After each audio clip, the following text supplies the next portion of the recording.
آپ نے فرمایا کہ جنات سے یہ بھی باتیں پوچھنا حرام ہے اور اس پہ یقین کفر ہے، اور آپ ہی سے سنا ہے کہ جنات کو غیب کا علم نہیں، تو یہ غیبی باتیں کیسے بتاتے ہیں؟ آئندہ کی خبر پوچھنا یہ حرام ہے. ان سے غیب کا سوال کرنا جو غائب ہے، جو چیز اعلیٰ حضرت نے اس کو حماقت اور حرام وغیرہ لکھا ہے.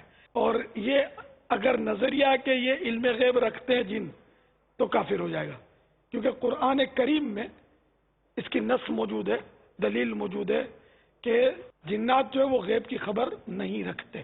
اچھا، اب یہ ہوتا ہے کہ گزری ہوئی بات یہ بتا دیتے ہیں بعض اوقات کہ 10 سال پہلے یوں ہوا تھا، 25 سال پہلے آپ کے گھر میں یوں ہوا تھا. تو یہ ہوتا ایسا ہے کہ بچہ جب پیدا ہوتا ہے تو اس کے ساتھ ایک شیطان بھی پیدا ہوتا ہے، ایک فرشتہ بھی پیدا ہوتا ہے. تو شیطان کو ہمزاد بولتے ہیں، جو بے کہتا رہتا ہے اس کو. تو ہمزاد جو ہے اس کو بچپن کے واقعات پتہ ہوتے ہیں، جوانی کے واقعات پتہ ہوتے ہیں، سب کچھ پتہ اس کے سامنے ہو رہا ہوتا ہے، تو یہ اس کو یاد ہوتے ہیں. تو یہ بعض اوقات یہ جو ایسے سڑے ہوئے بابا جی ہوتے ہیں نا، ان شیطانوں سے کام لیتے ہیں، ان کے عملیات ہوتے ہیں. تو اس لیے مسلمان کو قرآن پر ایمان ہوتا ہے، بابا جی پر نہیں.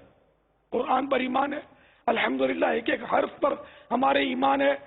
اے اللہ کے سچے کلام، تو نے اعلان کر دیا کہ جنات کو علم غیب نہیں ہے تو نہیں ہے، خلاص ہمارا ایمان ہے. صلو علی الحبیب صلی اللہ تعالی علیہ